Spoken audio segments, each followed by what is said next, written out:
यज्ञ संपूर्ण झाला.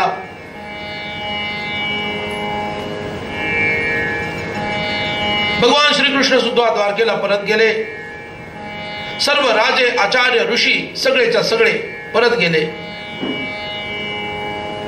पण हा यज्ञ पूर्ण झाल्यानंतर अनेक उत्पात घडले. राजसूय यज्ञ पूर्ण झाल्यानंतर अनेक उत्पात घडले.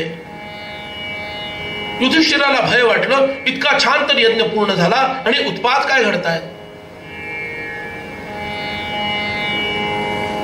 भगवान वेदव्यास प्रकट झाले आणि त्यांनी युधिष्ठिराला सांगितलं, या उत्पातांचा अर्थ इथून पुढं 13व्या वर्षी कळेल. इथून पुढं 13व्या वर्षी कळेल. आपल्याला तर उद्याच पासून कळायला लागेल, काळजी नको. उत्पाद कसे आहेत? 3 प्रकारचे आहेत. एक दिव्य, दुसरा अंतरिक्ष आणि तिसरा पार्थिव. दिव्य उत्पात म्हणजे वज्राघात होणे, स्वर्गातील आयुध पृथ्वीवर कोसळणे, हा दिव्य उत्पात. अंतरिक्षातील उत्पात म्हणजे सूर्याला खळं पडणे, अचानक उल्कापात व्हायला लागणे, हा अंतरिक्ष उत्पात. आणि पार्थिव उत्पात म्हणजे पृथ्वीवर घडणारा भूकंप किंवा त्याचबरोबर ज्वालामुखी इत्यादी. युधिष्ठिरानं विचारलं, पण हे का घडतंय?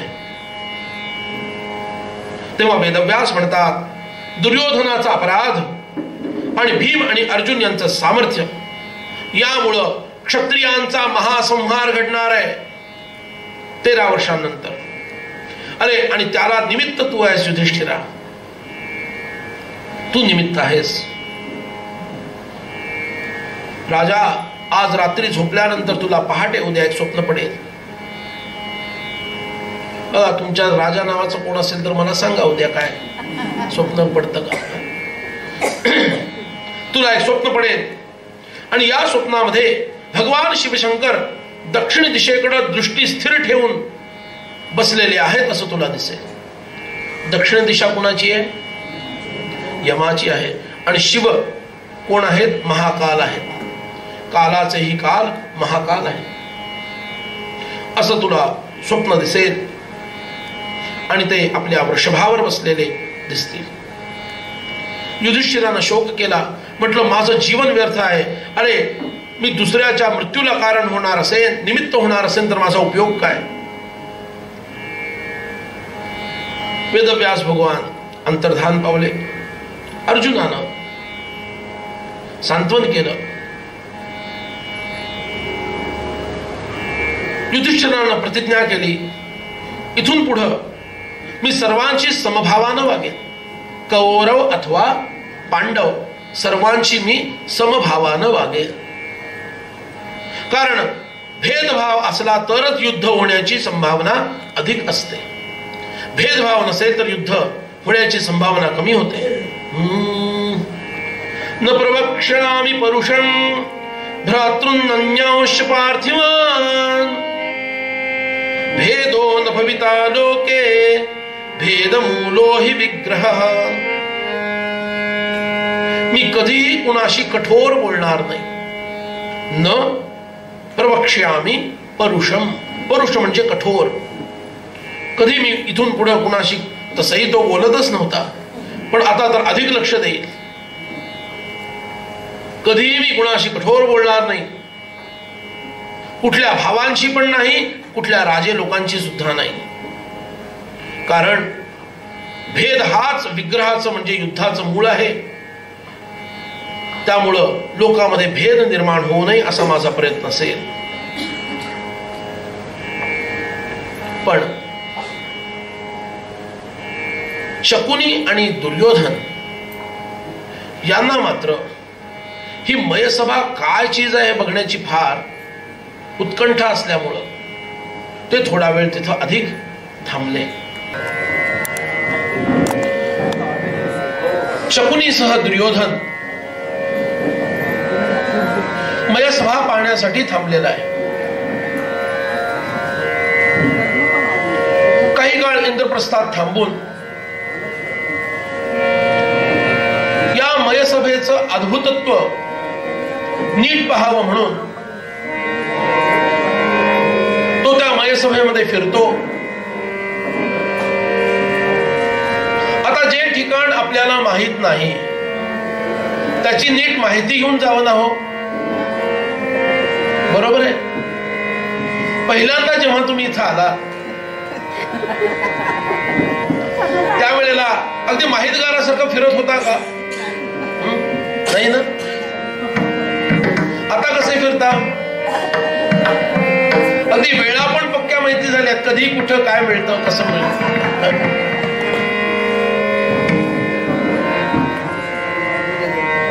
आणि हेही माहिती झालं की कुठं बसून हळूच मोबाईल पाहत कथा ऐकता येऊ शकते.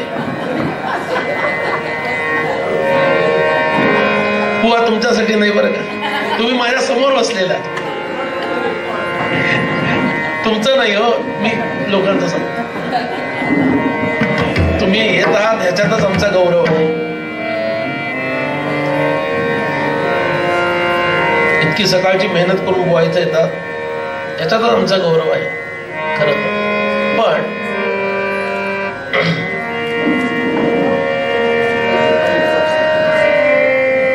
हा दुर्योधन असा काही त्या मयसभेमध्ये फिरायला लागला जणू काही ह्याला सगळं माहीतच आहे. आता ती मायावी आहे हे तरी समजून नीट वागायला हवं, पण दुसऱ्याचा ऐकेल तो दुर्योधन कसला हो.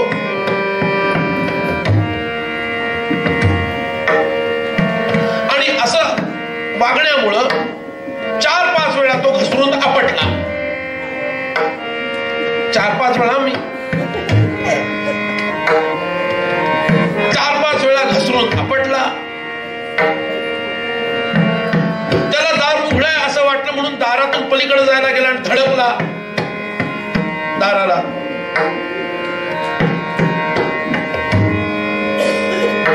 पाणी आहे असं म्हणून धोतर वर करून निघाला तर पाणी नव्हतंच, ते कोरडच होतं. आणि आता हे कोरड्या म्हणून गेला तर धपकन पाण्यात पडला. चित्र बघितलं का ते? हे बघा इथं लावलेलं आहे, अद्वैतच्या डोक्यावर आहे. लागलं नाही ना रे, पडलाय तो.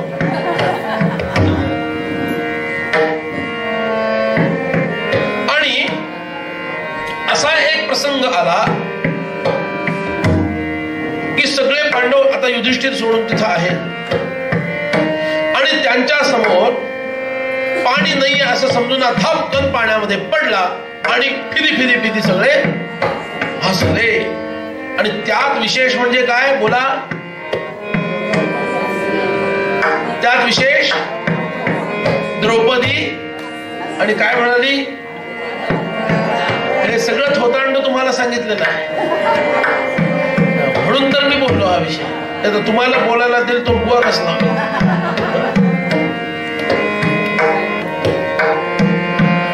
काहीतरी कथा रोचक करताना एखादा कॅरेक्टर चुकीचं दाखवणं हा अपराध आहे.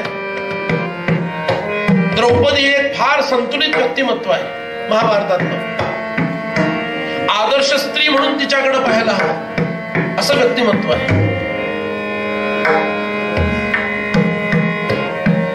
आणि तिच्यावर असं काहीतरी कटाक्ष केला म्हणजे आमच्या स्त्रियांना शंका यावी की द्रौपदी कशी होती, चांगली होती की नव्हती.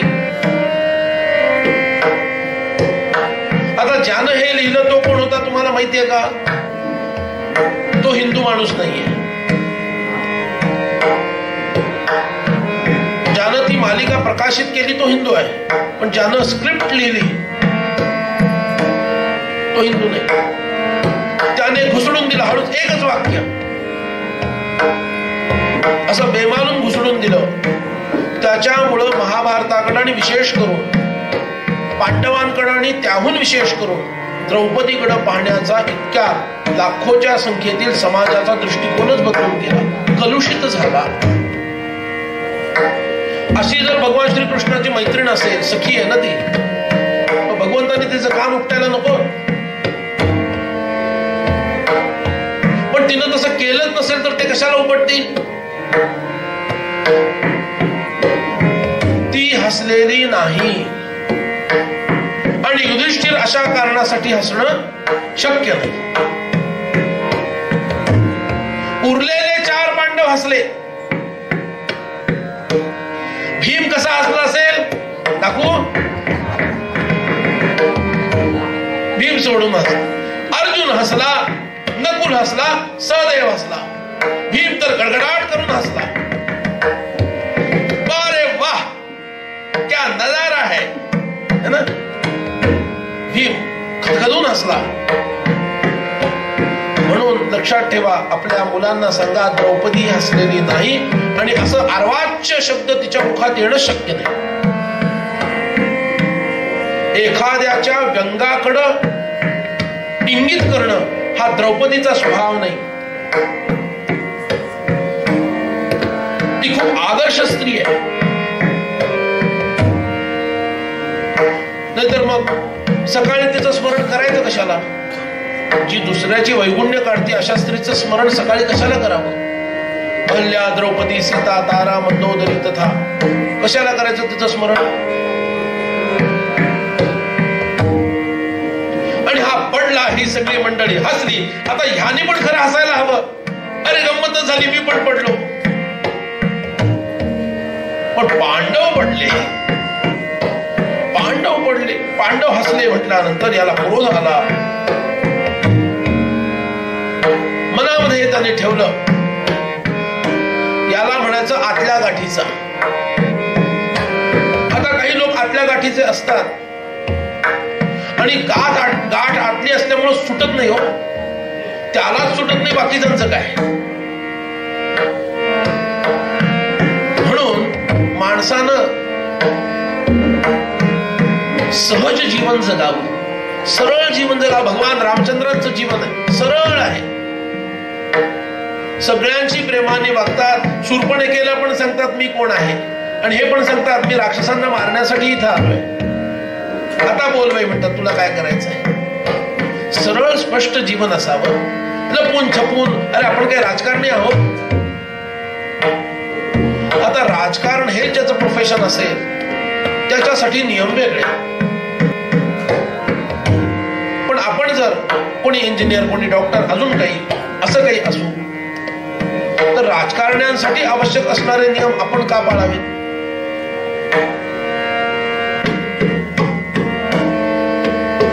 आपलं जीवन सहज साधं सोपं असावं, छान असावं, आडपडदा नसावा, मोकळेपणा असावा वागण्यामध्ये, बोलण्यामध्ये, विचार करण्यामध्ये. पण या दुर्योधनाचं तसं काही नाही. मनात धरून बसला, म्हणाला माझा फार अपमान होतोय मामा, आपल्याला निघायचं इथून.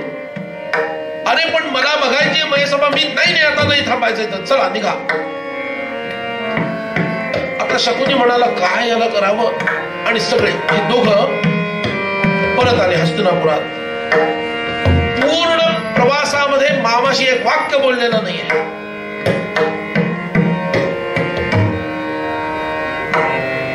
आपण तर कथेमध्ये पण हा एक वाक्य बोलणार नाही. सगळं धुमसतंय आतमध्ये. पांडव पांडव पांडव पांडव, काय करू या पांडवांचं.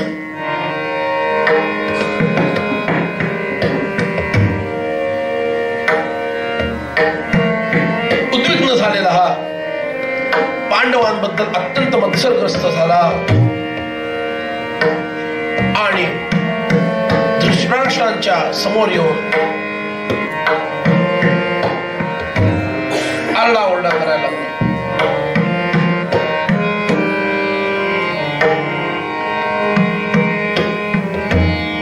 आपल्या क्रोधावर, मत्सरावर नियंत्रण ठेवायला हवं.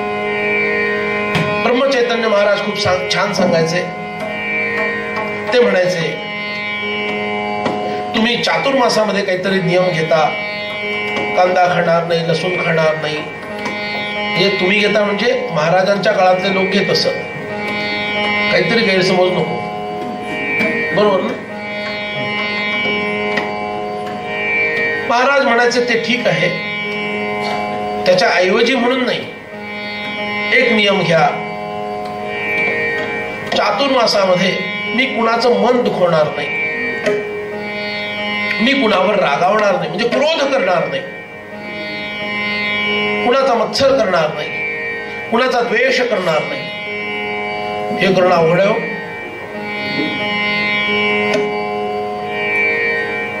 आणि मदानं भरलेलं पोतं म्हणजे अर्जुन, हा दुर्योधन आहे. मदानं भरलेलं पोतं, आणि ज्याच्यात मद आहे त्याला क्रोध आल्याशिवाय राहत नाही. लहान सहान गोष्टीमध्ये क्रोध. राग धरा राग धरा राग धरा तस्करू,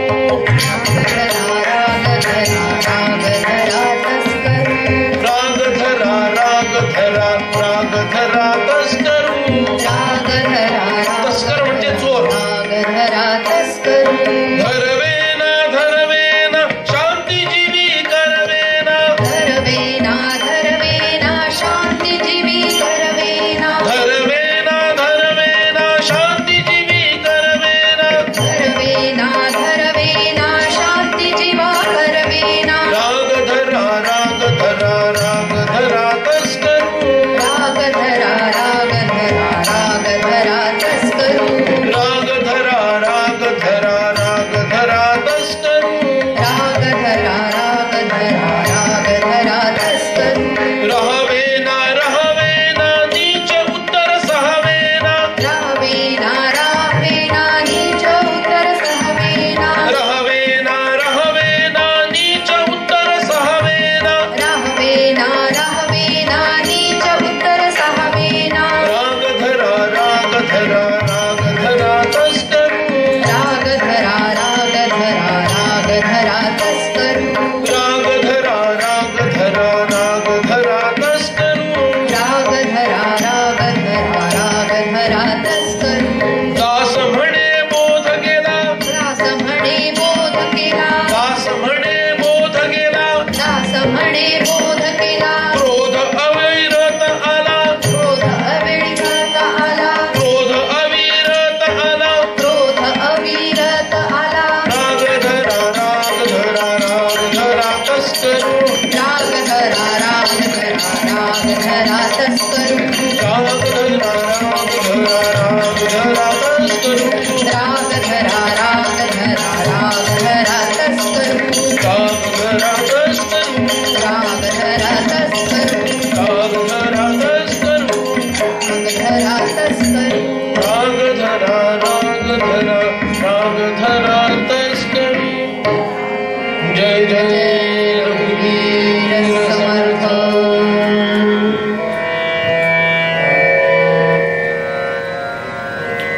दूतासाठी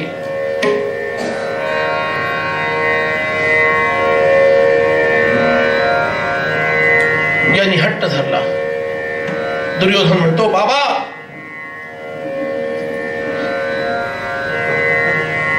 माझं जगण्यातून मन उडालेलं आहे, मग मर जा. असं जर तेव्हा धृतराष्ट्र म्हटलं असतं तर सगळं ठीक झालं असतो.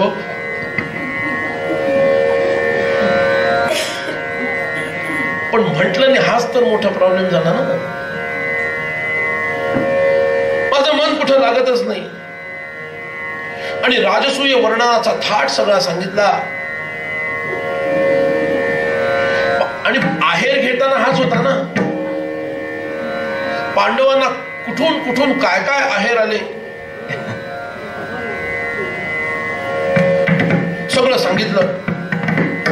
त्या सभेचं वर्णन, शिशुपालाचा वध, सगळं सगळं सगळं सांगितलं. बाबा असं मला वाटतं की माझं जीवन निरर्थक आहे, मी का जगतोय भूमीवर भार होऊन मला कळत नाहीये. धृतराष्ट्र म्हणतो, अरे पांडवांचा द्वेष करायचं बंद कर. ही सगळी संपत्ती तुझीच आहे असं समज. अरे ते तुझे भाऊ आहेत. ही सगळी संपत्ती तुझीच आहे, त्यांचा द्वेष करू नको. आणि दुसऱ्याची संपत्ती लुबाडणं हे अनार्यत्व आहे. दुर्योधन म्हणाला, नाही, पांडव माझे वैरी आहेत, त्यांचा उत्कर्ष मला सहन होत नाही. एकतर पांडवांकडून ऐश्वर्य खेचून आणेल, नाही तर मारला जाईल.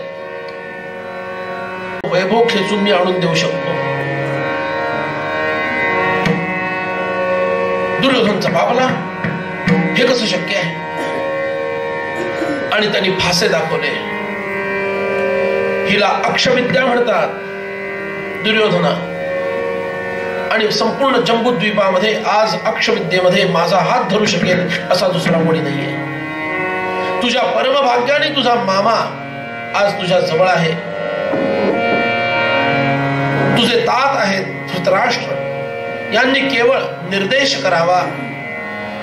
युधिष्ठिर नाही म्हणणारच नाही.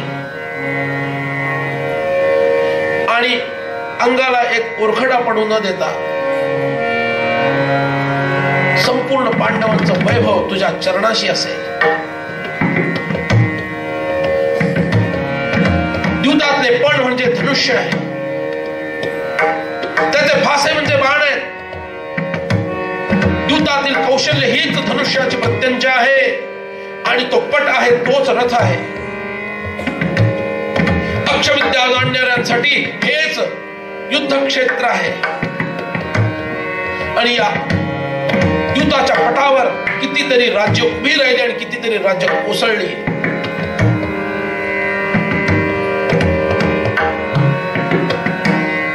दुर्योधनाला एकदम महत्वाकांक्षा जाणवायला लागली आणि त्यांनी धृतराष्ट्राकडे बघून म्हटलं, बाबा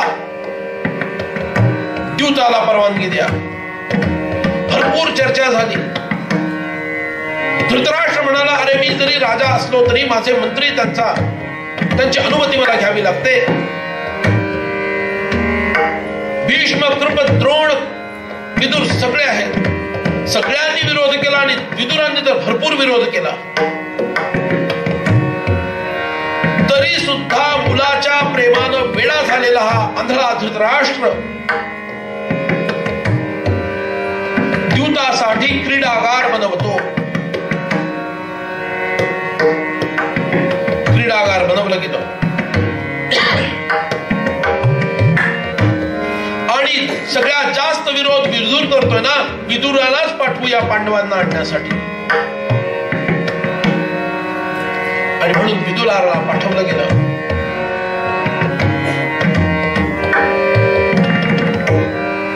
विदुरांनी युधिष्ठिराला म्हटलं,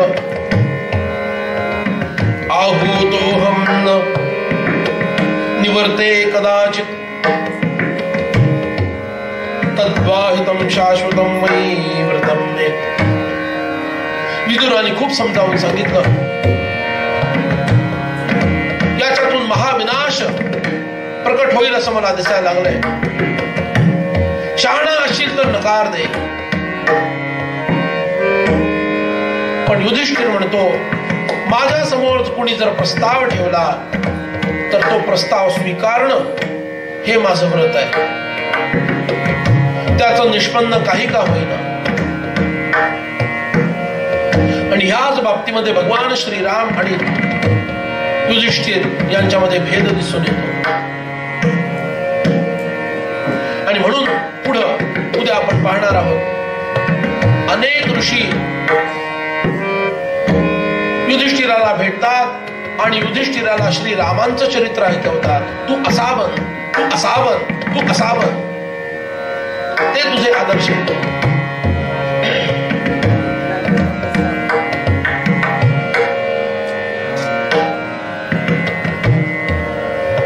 सर्व पांडवांनी पण म्हटलं, दादा अरे नको जायला. द्रौपदी म्हणते, सगळे नाही म्हणत. काकांनी बोलवलेलं आहे. काकांचं ज्यांनी ऐकलं राजकारणात, तर तुम्ही म्हणाल बुवा काय शिकवत आहे लोकांना. पुढचा शब्द महत्वाचा, राजकारणात.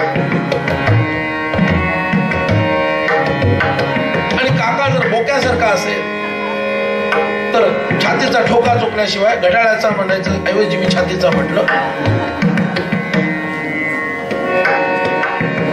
ठोका चुकल्याशिवाय राहील का?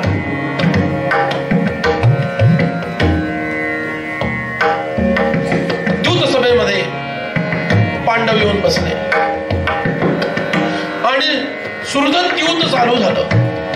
त्याचं नाव आहे सुहृद द्यूत किंवा सुहृद्यूत. खरा उच्चार सुहृद्यूत असा आहे. दला दला य सुहृद्यूत. मध्ये मध्ये थोडं व्याकरण. म्हणजे मैत्रीपूर्ण वातावरणामध्ये खेळायचं. म्हणजे काय? द्यूत खेळायचं, एकाने जिंकायचं, कोणतरी जिंकणार कोणीतरी हरणार. खेळ संपल्यानंतर त्याचं त्याला, माझं मला, याला म्हणायचं सुहृद्यूत. असं कारण दाखवून सुरू झालं. ते गेलं कुठपर्यंत हा वेगळा विषय. काका म्हणजे बोका आहे. सांगताना सांगतोय सुहृद्यूत खेळूया. मान्यवर सगळे येऊन बसले. 5 पांडव सगळे, कौरव, शकुनी, कर्ण, भीष्म, द्रुपद, द्रोण, धृतराष्ट्र, विदुर.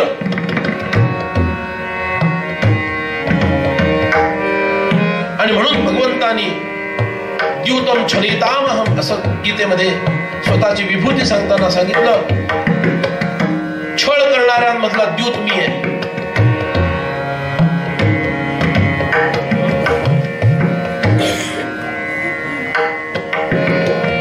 इतका द्यूत भयंकर आहे. आता भगवान शिव आणि पार्वती सुद्धा द्यूत खेळलेले आहेत, पुराणांमध्ये वाचा. पण ते कुणाला काय जिंकायचंय त्याच्यात? पती पत्नी आहे. याचं स्वरूप तसं नाहीये. सुहृद्यूताला प्रारंभ झाला. दुर्योधनानं म्हटलं, माझ्या ऐवजी माझ्या वतीनं माझे मामा शकुनी हे फासे टाकतील. युधिष्ठिरानं हो म्हटलं. आणि मी तुझ्यापेक्षा लहान आहे, तेव्हा पहिला डाव भूताचा या नियमाने.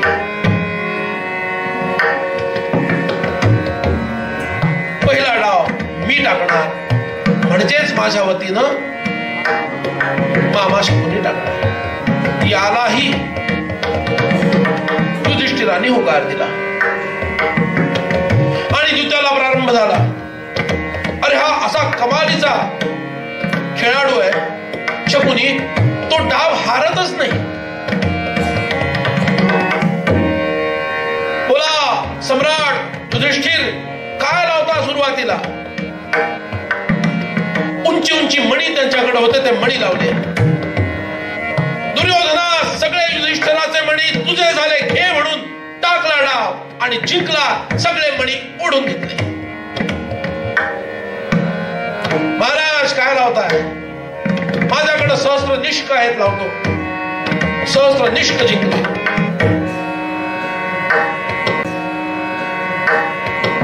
सगळा खजिना लावतो. सगळा खजिना जिंकला. सोनं आणि रूप आहे माझ्याकडे, ते लावतो. सोनं रूप जिंकलं.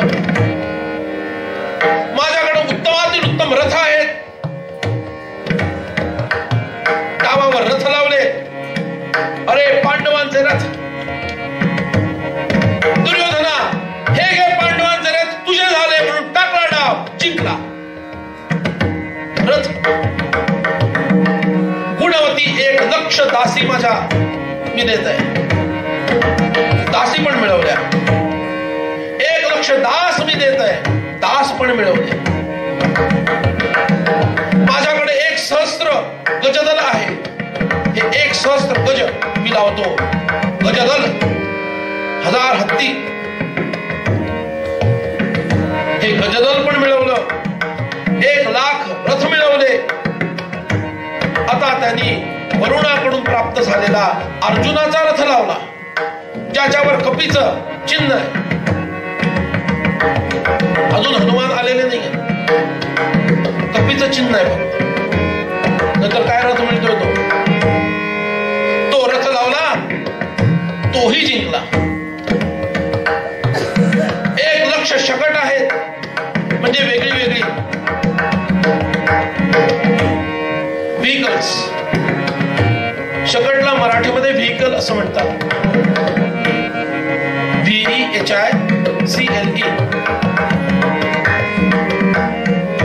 इतकी शकट मी देतो, ती पण जिंकली. आता उरलं सुरलं जे धन आहे ते लावलं, तेही जिंकलं. आता मात्र विदुराला भीती वाटायला लागली पांडवांसाठी. अति होतंय. आणि ज्या अट्टहासाने हे हसतायत चांडाळ चौकडी, ती पाहता दाखवण्यासाठी श्रुत द्यूत आहे, प्रत्यक्षात हे खरंच द्यूत खेळतायत, जिंकण्यासाठीच खेळतायत. विदुर उभा राहिला आणि म्हणतो, महाराज हा द्यूत थांबवा, तुमच्या हातात आहे. सगळं गेलेलं पांडवांचं त्यांना परत करा. हे विकोपाला जाईल, प्रकरण विकोपाला जाईल. तुमचा हा मुलगा अनर्थकारी आहे, मी तुम्हाला आधीच सांगितलं. अरे जन्मताच अपशकुन घडवणारा हा तुमचा पोरगा. 2 भिक्षामध्ये हाडवैर निर्माण होण्याच्या आधी हे द्यूत तुम्ही थांबवा. आणि प्रदीर्घ काळ द्यूताचे दुष्परिणाम सांगितले. या एकट्या युधिष्ठिराच्या डोक्यामध्ये द्यूताचं खूळ आहे, पण 4 पांडव जर चिडले तर काय करतील याचा विचार करा. पांडवांशी युद्ध करणं कुरुवंशाला घातक ठरेल. दुर्योधन चिडला आणि म्हणाला, अरे विदुरा दासीपुत्रा, सदैव तू आमचा विरोधच केलेला आहेस रे. चल निघ इथून. तुला पावत नाही ना पांडवांची हार, निघ इथून.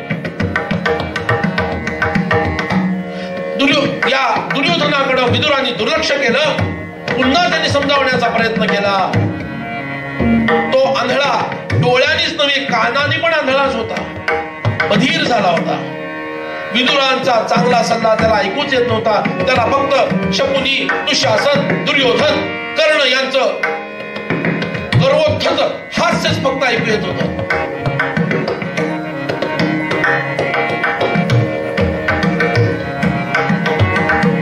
महाराजांनी काहीच प्रतिक्रिया दिली नाही पाहून शकुनी म्हणतो, युधिष्ठिरा काही धन शिल्लक आहे का संपलं?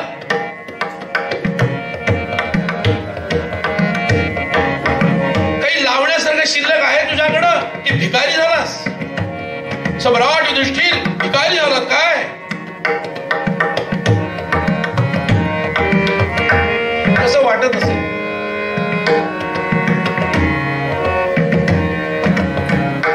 स्थावर संपत्ती जी काही होती तीही लावली, तीही गमावली.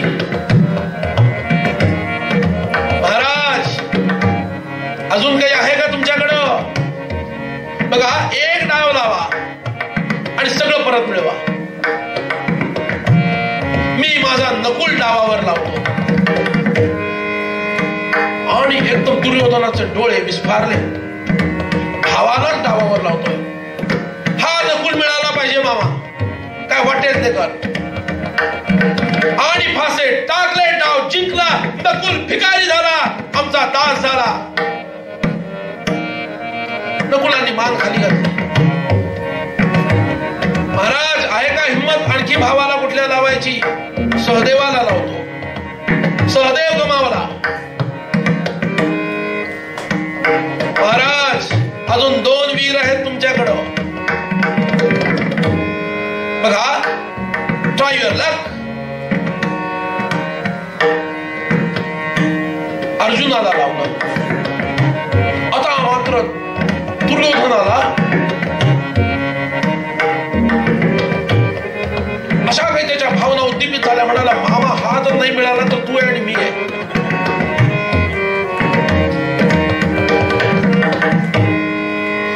मामा म्हणाला, आता ह्याला घेतलाच मी जिंकून. बघ अक्षविद्या काय असते पहा आता. आणि डाव टाकला आणि अर्जुन सुद्धा जिंकला. महासेनापती असणाऱ्या भीमसेनाला डावावर लावलं.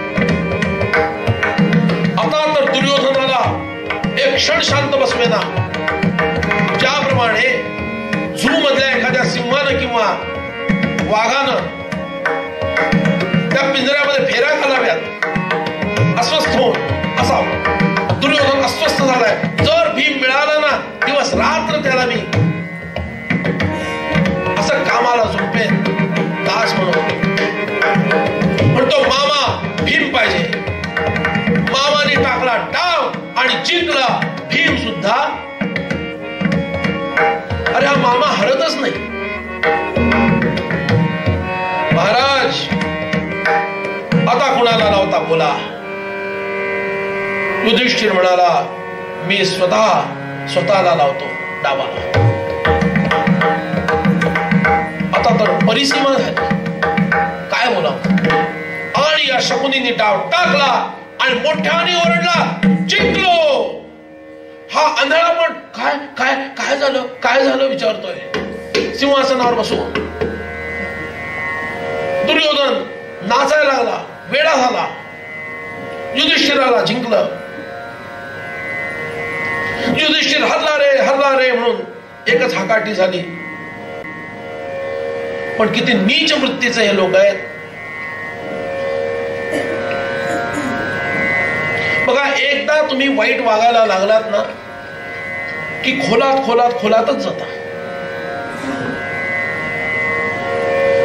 आणि मायेचा हाच प्रभाव आहे की ती तुम्हाला चुकू देते पण त्याचं प्रायश्चित्त घडवत नाही. आणि तुम्हाला वाटतं असंच केल्यामुळं माझं भलं होईल. तुम्ही अधिक चुकता आणि अधिक खोलात जाता. आणि हेच नेमकं घडलं या चांडाळ चौकडीच्या बाबतीमध्ये. आणि त्यांच्यामुळं इतका मोठा संहार भविष्यात घडलेला आहे 13 वर्षानंतर.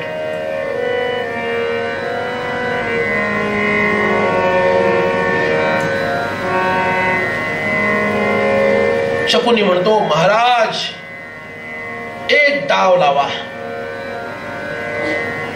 आणि सगळं परत मिळवा. युधिष्ठिर म्हणतो म्हणजे म्हणत नाही काही पण काय लावायला शिल्लक आहे. ती तुमची पांचाली अजून आहे, तिला डावावर लावा.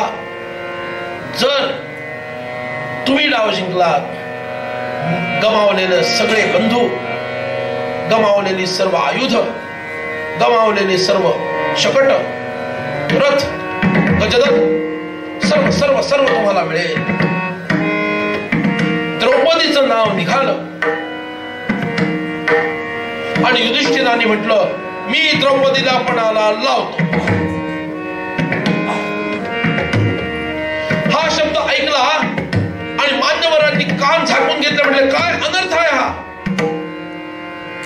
काय दुर्बुद्धी सुचली या युधिष्ठिराला. भीष्म द्रोण कृपकर घामेघूम झाले द्रौपदीचं नाव ऐकून. आता काय होईल. विषण्ण झाले, मानाखाली गेल्या. विदुरानं तर आपले दोन्ही हाताने आपलं मस्तक धरून ठेवलं. पण हा धृतराष्ट्र किती दुष्ट आहे, विकारी आहे. तो म्हणतो अरे काय झालं, द्रौपदी मिळाली का, कौरवांना द्रौपदी मिळाली का असं विचारतोय हा धृतराष्ट्र. शकुनीनं फासे उचलले, मनातल्या मनात विद्येचं स्मरण केलं, मला विजयी कर, आणि फासे टाकले आणि डाव जिंकला. अरे मी जिंकलो जिंकलो जिंकलो असं ओरडायला लागला. दुर्योधन गरजला, अरे दासीपुत्रा विदुरा जा त्या द्रौपदीला इकडे घेऊन ये. अरे ती झाडलोट करेल आणि तिला दासींमध्ये मी ठेवेल. विदुर क्रोधायमान झाले आणि म्हणतात अरे महामूर्खा काय बोलतोस, तुला काही कळतंय का, बेतालपणे काहीतरी बडबडू नको. अरे स्वतःच्या हातानं स्वतःला मृत्यूच्या जबड्यामध्ये टाकत आहेस तू मूर्खा, अजून शहाणा हो. युधिष्ठिर स्वतः प्रथम हारलेला आहे आणि त्यामुळं नंतर पण लावून तिला हरण्यात काहीच अर्थ नाहीये. त्यामुळं द्रौपदी दासी होऊ शकत नाही आणि पांडवांची बैर करू नको बाबा.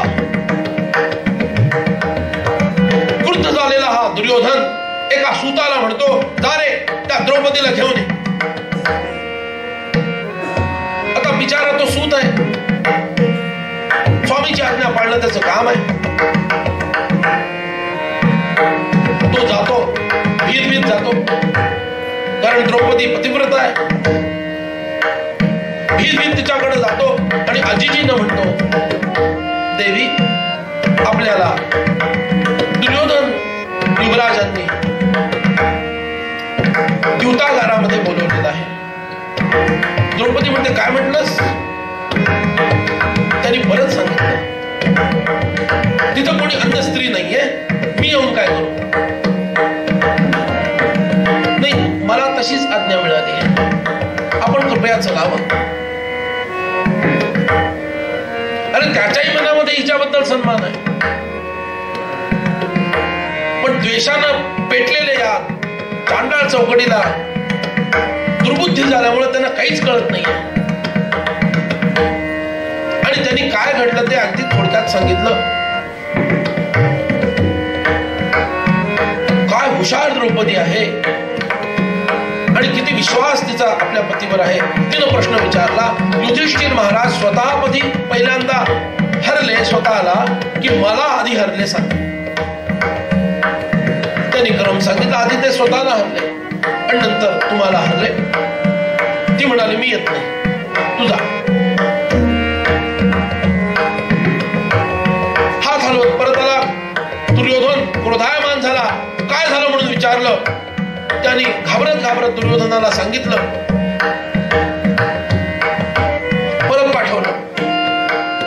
फार बडबड करू नको, ताबडतोब निघून ये.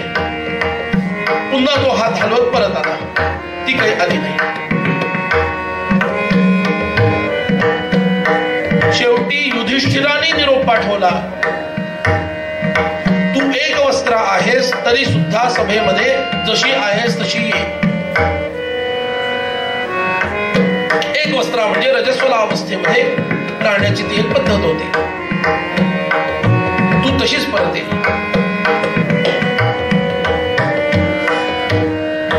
तरी सुद्धा ती गेली नाही. कशी जाईल?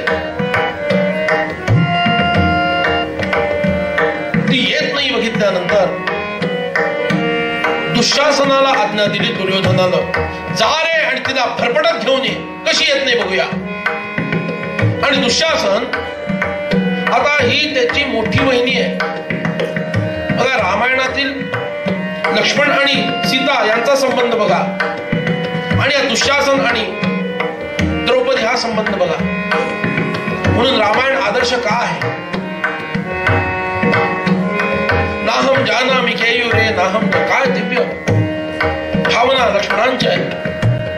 पण हा दुःशासन हा खदा हसत एखाद्या पशुसारखा तिथे गेला, स्त्रियांच्या कक्षामध्ये गेला. द्रौपदी चल सभेमध्ये, लाजू नको ग. आणि एकदा दुर्योधनाकडे डोळे भरून पहा बरं, असं बोलतो. द्रौपदीच्या लक्षात आलं, हा मला नेल्याशिवाय राहायचं नाही. म्हणून तिने पटकन धाव घेतली आणि वृद्ध स्त्रियांचा आश्रय मिळतो का पाहण्याचा प्रयत्न केला. पण ती तिथं पोहोचायच्या आतच, आता दुःशासन आहे, वीर पुरुष आहे, धावला आणि तिचे लांब थोडं केस धरले हाताने आणि झटका दिला. आणि ओढत एखाद्या पशुला ज्याप्रमाणे हत्या करण्यासाठी ओढत नेलं जातं ना, त्याप्रमाणे युधिष्ठिराच्या आणि पांडवांच्या या राजलक्ष्मीला फरफटत ओढत नेलं गेलं. अस्पृश्य अवस्थेमध्ये ती असताना तिला ओढत नेलं गेलं.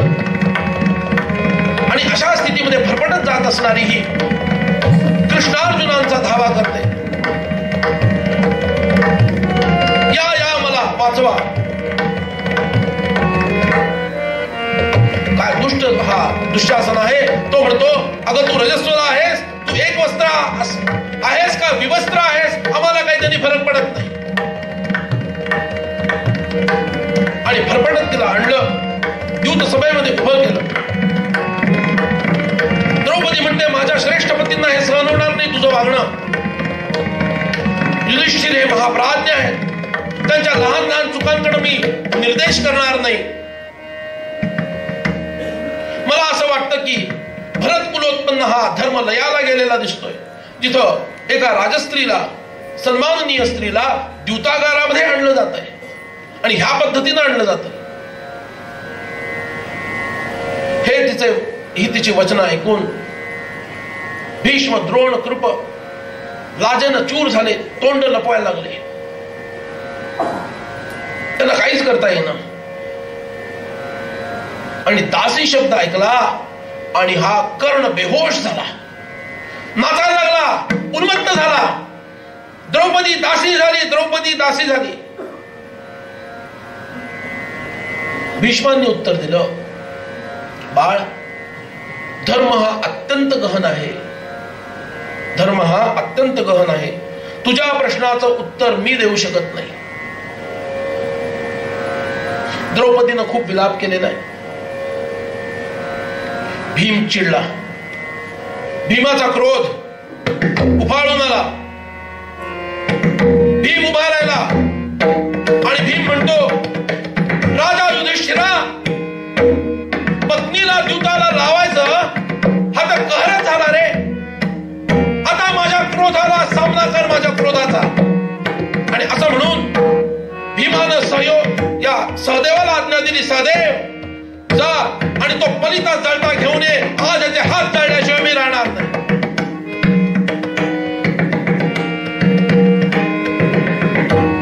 अर्जुनानं कसं बसं भीमाला आवरलं. आपल्यात ती फूट हीच तर यांची शक्ती आहे. आपल्या 5 भावांमधली फूट हीच तर कौरवांची शक्ती आहे. आपल्यात भांडायचं नाही, नंतर बघू काय ते. काय अर्जुन किती स्थितप्रज्ञ आहे बघा. भीमाला आवरलं. कसा बसा भीम शांत झाला, शांत नाहीच आहे तो. विकर्ण उभा राहिला. हा दुर्योधनाचा भाऊ आहे विकर्ण. हा म्हणतो, सर्व ज्ञातीजनांनी द्रौपदीच्या प्रश्नाचं उत्तर द्यावं. द्रौपदीचा काय प्रश्न आहे? जर युधिष्ठिराने स्वतःला आधी हरला असेल तर मला त्यांना डावावर लावायचा अधिकार येतोच कुठं, आणि म्हणून मी हरलेली नाही. तेव्हा मला इथं दासी म्हणून आणण्याचं काही प्रयोजनच नाही. विकर्ण म्हणतो, याचं उत्तर दिलं जावं, सभ्यजनांनी याचं उत्तर द्यावं. वेदांचे ज्ञाते इथं बसलेले आहेत, शास्त्रांचे ज्ञाते इथं बसलेले आहेत, यांनी याचं उत्तर द्यावं. आणि तो म्हणतो, अतिरेकी केलेली शिकार, अतिरेकी केलेलं मदिरापान, अतिरेकी केलेला द्यूत जो आता चालू आहे, आणि अतिरेकी केलेलं स्त्रीगमन, या 4 व्यसनांपासून माणसानं दूर राहावं, नाहीतर त्याचा विनाश निश्चित आहे. आणि मला असं वाटतं की द्रौपदी अपराजित आहे, तिला सन्मानानं परत पाठवलं जावं. राजांनी विकर्णाची बाजू उचलून धरली आणि वाहवा केली. धन्य विकर्ण, धन्य विकर्ण असं म्हटलं आणि शकुनीचा धिक्कार केला. कर्ण उभा राहिला आणि म्हणाला, अरे मूर्ख विकर्णा, तुला काही अक्कल नाही, बस खाली.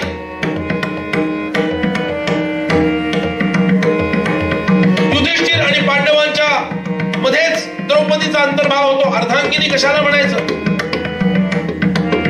त्याच्यातच तिचा अंतर्भाव होतो. जेव्हा शकुनीनं द्रौपदी जिंकली असं म्हटलं, त्यावेळेला पांडव चुप्प का राहिले? त्याचं कारण तेच आहे, द्रौपदीला जिंकलं हे धर्माला धरून आहे. तुम्ही म्हणाल एक वस्त्रा अवस्थेमध्ये तिला इथं आणणं चुकीचं आहे, तर त्याचं उत्तर आहे, स्त्रीला एकच पती असावा असं देवांचं म्हणणं आहे. हिला 5-5 पती आहेत, ही असली पतिव्रता, ही तर वेश्या आहे, वेश्या. आणि त्यामुळं ही एक वस्त्रा काय आणि विवस्त्रा काय काही फरक पडत नाही, सगळं सारखंच आहे. पांडवांना आज्ञा दिली, पांडवांनो तुमची उत्तरीय काढून ठेवा, तुम्ही दास झालेले आहात, राजासारखी उत्तरीय नेसू नका. पाचही पांडवांनी आपली उत्तरीय खाली काढून ठेवली.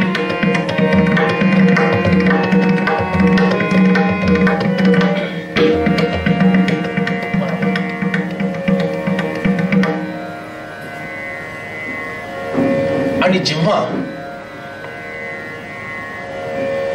या कर्णानं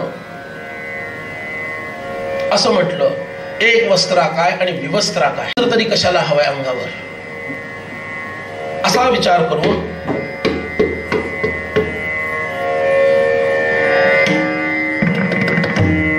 दुर्योधनाच्या आणि कर्णाच्या निर्देशावरून दुःशासनानं द्रौपदीचं वस्त्रहरण करायला प्रारंभ केला.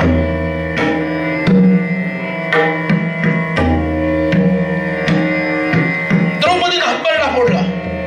तिच्या लक्षात आलं माझे पती सुद्धा मला वाचवू शकत नाही, ते धर्मानं बांधलेले. भीम तर असा धुमसतोय, पण युधिष्ठिरानं असा हात ठेवलेला आहे. आता मला कोण वाचवेल? जगात जेव्हा तुमचं कोणी उरत नाही तेव्हा एक तुमचा असतो, त्याला म्हणतात भगवान. कोणी तुमचं नसेल तरी दुःख करायचं कारण नाही, भगवंत तुमचा असतो. सदा सर्वदा देव सन्निध आहे, कृपाळूपणे अल्प धरिष्ठ पाहे. सुखानंद आनंद कैवल्यदानी, दुपेक्षी कदा राम दासाभिमानी. आणि द्रौपदी ही द्रौपदी आहे म्हणूनच तिला हे सुचतंय.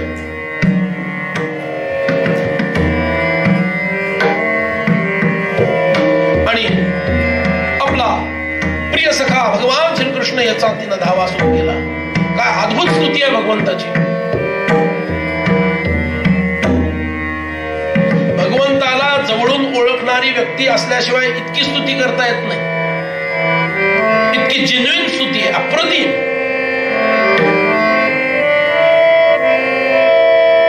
गोविंद द्वारका वासिन कृष्ण गोपी जनप्रिया कौरवै परिभूता किन्न जानासि केशव. हे नाथ हे रमानाथ व्रजनाथार्तिनाशन कौरवार्णव मग्ना उद्धरस्व जनार्दन. कृष्ण कृष्ण महायोगिन विश्वात्मन विश्वभावन प्रपन्ना पाहि गोविंद कुरु मध्ये वसीदति. हे महायोगी, हे कृष्ण, हे रमानाथ, हे गोविंद. अरे कौरवांनी वेष्टी नेली, मी माझं रक्षण करणारा दुसरा कोणी नाही, तूच आहेस बाबा. आणि या स्थितीत मी असताना माझं तू रक्षण न करशील तर हे तुला शोभेल? हे देवा, हे गोपी जनप्रिय, हे केशव, या अवस्थेत मी आहे आणि तू सहाय्यासाठी येत नाहीयेस. कौररूपी अर्णवामध्ये म्हणजे समुद्रामध्ये मी बुडत चाललीये. माझा उद्धार कर, माझं बुडणारीला वाचव. हे महायोगी, हे कृष्ण. कृष्ण म्हणजे आकर्षित करून घेणारा. लवकर ये. प्रपन्नाम पाहि, सगळ्यात महत्वाचा शब्द प्रपन्नाम, शरण आले. भगवंताला जो शरण जातो त्याची उपेक्षा भगवान कधीही करत नाही. भगवंताचा नियम आहे. प्रपन्नाम माम पाहि, मी तुला शरण आली आहे, तू माझं रक्षण कर, असं ती म्हणते. आणि त्या क्षणी द्वारकेत काय झालं, भगवान तेव्हा विश्राम करत होते. रुक्मिणी त्या पर्यंकावरती बाजूला होती, भगवान एका बाजूला आहेत. आणि तो आर्तनाद जो कानाने नाही पण हृदयाने ऐकू येतो, तो आर्तनाद भगवंताने ऐकला. द्रौपदीचा आर्तनाद ऐकला आणि दयार्द्र भगवान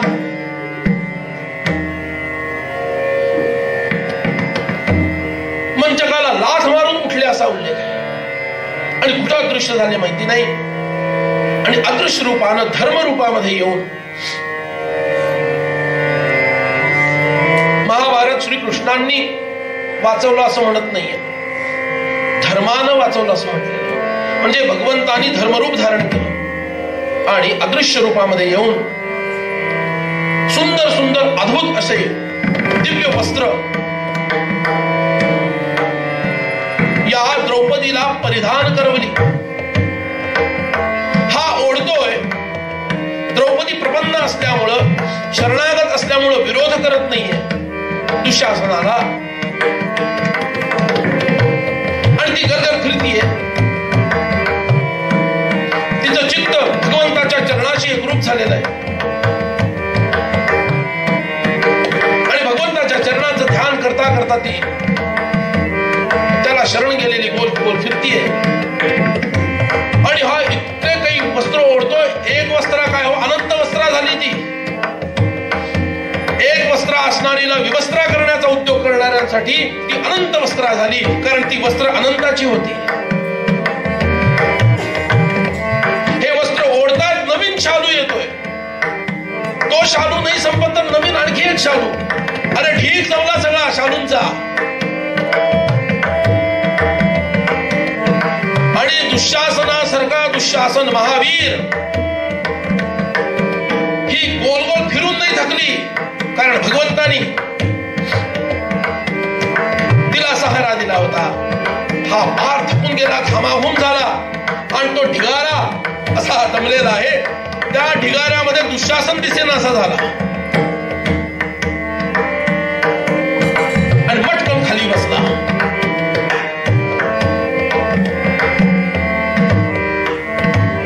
आणि इथं वस्त्र हरण राहिलं बाजूला. अनंत वस्त्र हिला प्राप्त झाली. याला भगवंताचा वस्त्रावतार म्हणतात. भक्तवत्सल भगवान की जय. जय जय रघुवीर समर्थ.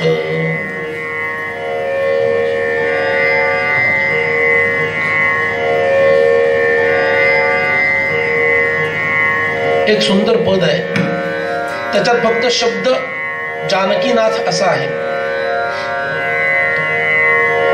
संतांच्या शब्दामध्ये बदल करण्याचा आपल्याला आणि मला अधिकार नाहीये, म्हणून तो शब्द तसाच ठेवतो.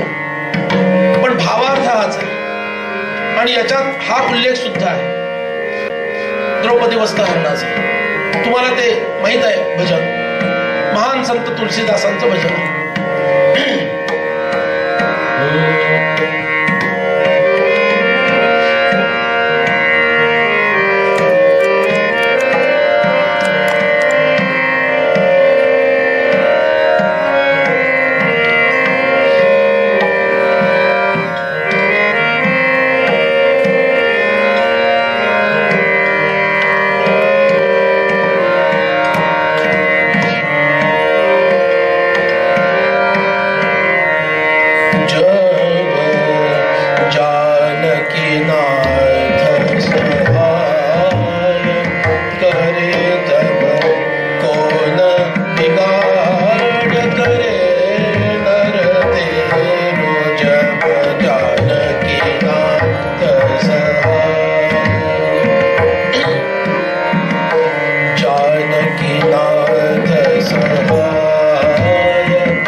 दुःशासन विमल चीर उतारू उमंतरू प्रेरो ताकि सहाय करे करुणानिधि ताकि सहाय करे करुणानिधि बढ़ गए चीर के भार घने जब जानकी नाथ सहाय करे तब कौन बिगाड़ करे नर तेरो जब जानकी नाथ सहाय।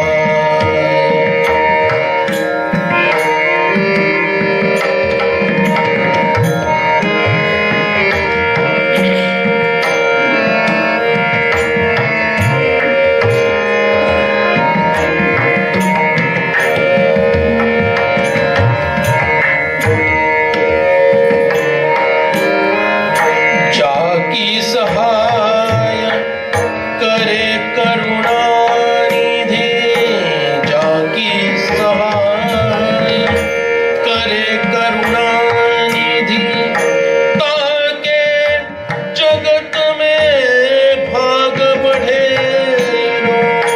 जाकी सहाय करे करुणानिधि जाकी सहाय करे करुणानिधि ताके जगत में भाग बढ़े संतन रघुवंशी सुखदाई रघुवंशी संतन सुखदाई तुलसीदास चरण को चेरो जब जानकी नाथ सहाय करे जब जानकी नाथ सहाय।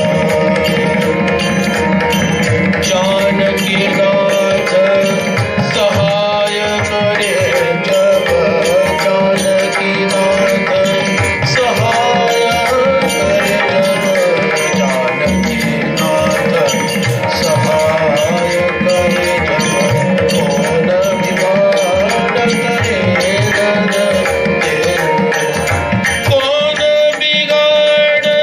करे नर तेरो कौन बिगाड़ करे नर तेरो कौन बिगाड़ करे नर तेरो जानकी नाथ सहाय करे जब कौन बिगाड़ करे नर तेरो जब जानकी नाथ सहाय जानकी नाथ सहाय जानकी नाथ सहाय करे जब कौन बिगाड़ करे नर तेरो जब जानकी नाथ सहाय।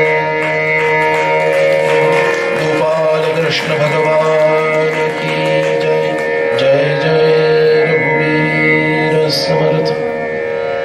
दोघांनी सुंदर साथ केली त्यासाठी जोरदार